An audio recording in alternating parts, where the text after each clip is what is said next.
Praise the lord. మీ అందరికీ నా హృదయపూర్వక వందనాలు. మీరందరూ సంతోషంగా ఉన్నారని మన ప్రభు అయిన యేసయ్య కృపలో నూతనమైన వాగ్దానం కలువరి ప్రేమ ద్వారా అనుదినము ఆయన మనను ప్రేమించి మనం ఆయన ప్రేమిస్తున్నాం కనుకనే ఒక్కొక్క దినము మన ప్రభు మనల్ని జ్ఞాపం చేసుకుంటున్నాడని సజీవులకులో మనముంటూ మరి శ్రమ దినములన్నిటిలో మనము పాలు పొందుకుంటూ మరి ప్రత్యేకంగా ఉపవాసాలుండి సిలువ మార్గమును జ్ఞాపం చేసుకునేవారు. మరి అదే రకంగా బైబిల్ ఉన్నట్టు ప్రకారమే ఆయన చిత్తాసారముగా మనందరం మన పిల్లలకు తెలియపరచుకుంటూ మన యేసు ప్రభువు మనందరి గురించి ఈ విధమైన సిలువలో భరించిన బాధలు, కష్టాలు, రక్తము కార్చి, చెమట కార్చి భూమి మీద ప్రతి మనిషిని ఆశీర్వదించి దీవించి మరి మంత్రశక్తులు, సైతాన్ శక్తులు అన్ని లైవ్ చేసి మీరందరూ సంతోషంగా ఉండాలని సమస్తములో మరి నేను చేసినది ఎవరైనా చేసినారని పరిశోధించుకోమని చెప్పినట్టు గొప్ప దేవుడు ఈరోజు మనల్ని ప్రేమించి మనకిచ్చినట్టు వాగ్దానము మొదటి దశలోనేక పత్రిక 5వ అధ్యాయం 21వ వచనం.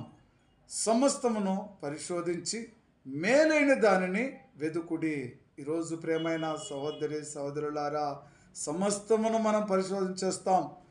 ఏది మేలా, ఏది కీడా, ఏది సత్యమా, ఏది అసత్యమా అని తెలుసుకొని మరి రోజు మరి సత్యవేదములు ఉన్న ప్రకారమే ప్రతి కుమార్తె కుమారుడు భూమి మీద మీరు పరిశోధించండి, సమస్తము పరిశోధించండి, ఆలకించండి, ఆలోచన చెయ్యండి.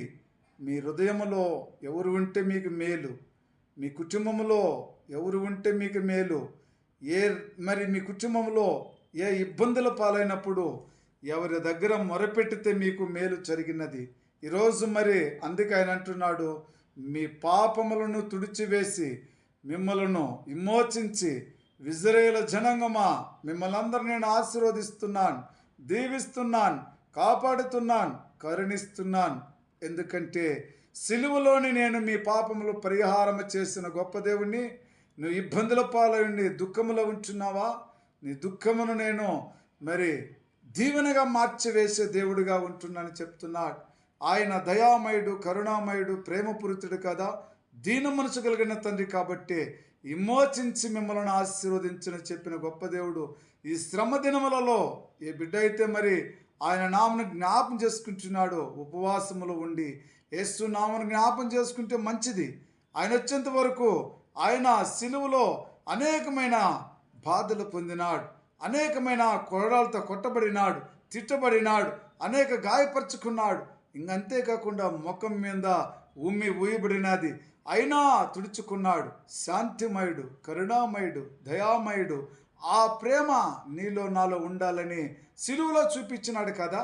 ఈరోజు నువ్వు నీ పిల్లలు కూడా నీ వలని నీ సహోదరుని ప్రేమించమని చెప్పినాడు నీ దేవుడైన యేసయ్య. ఎలా ప్రేమిస్తున్నావు పరిశోధించుకో, సమస్తమును పరిశోధించుకో, లోకమును పరిశోధించు. లోకములు ఉన్న వారి కంటే నువ్వు బలహీనంగా ఉంటున్నావా? ఉన్నట్లయితే పరిశోధించుకో, వెతుకు, మేలైన దాన్ని వెతుకు. అప్పుడే నీ దేవుడు నీ పట్ల ప్రేమ చూపిస్తాడు. ఎందుకంటే కుటుంబంలో ఎంతోమందికి దుఃఖం కలిగి ఉన్నప్పటికీ యేసుక్రీస్తును మరొనటి వారుగా జీవిస్తున్నారు, ప్రభులో ఉంటున్నారు.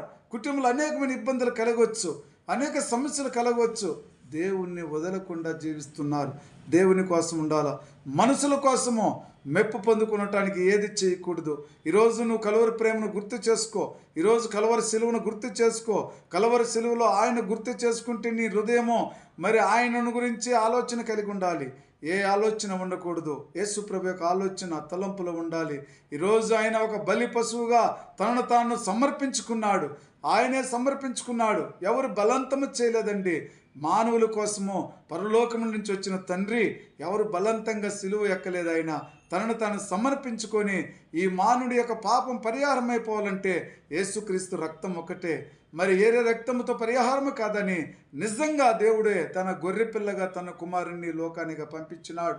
మరి యొక్క సిలువను గురించి ఈరోజు నువ్వు నేను కూడా మరి ఎంతగానో ఆయన చేసినట్టు 14 స్థలాలలో భయంకరమైన శిక్షణ పొందుకున్నాడు. ఆ శిక్షణ పొందుకొని మనందరికీ రక్షించినాడు, కాపాడినాడు, కరుణించినాడు. ఈ శ్రమ దినాలను మరి 2000 సంవత్సరం క్రితమే ఈ యేసు ప్రభు వారు చేసిన గొప్పతనమును, ఆ గొప్ప కార్యములను ఈరోజు నువ్వు జ్ఞాపం చేసుకొని, నీ హృదయంలో ఏమైనా పాపం ఉంటే ఆ యొక్క తుడిచి వేసుకో, రక్తంతో తుడిచి వేసుకో. అడుగు యేసు ప్రభు వారిని. ఆ రక్తంతో తుడిచబడిన గొప్ప దేవుడు నీతో మాట్లాడతాడు, పలకరిస్తాడు, దర్శనమిస్తాడు.